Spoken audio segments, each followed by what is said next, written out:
Hey guys, I'm Kyle, and in today's video I am going to show you how to make World War II in Infinite Craft fastest method. So let's get started.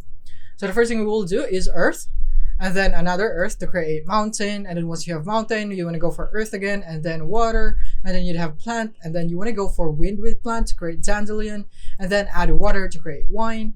And then the next thing is add another fire to create alcohol, and then add another alcohol to create beer. Once you have beer, combine it with mountain and you would have Oktoberfest. Once you have this, then the next thing is you want to go for dandelion right here and mix it with plant. You have weed and then mix it with wine to get the hangover. And then you want to combine it with Oktoberfest, you would have Germany.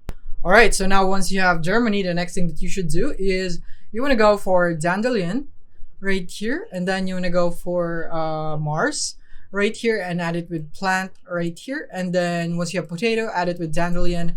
You'd have French fries. Once you have French fries, add it with Germany, and then boom, there you go. You now have World War II. So that is basically it for this video. I hope this video helped you out. Thank you for watching.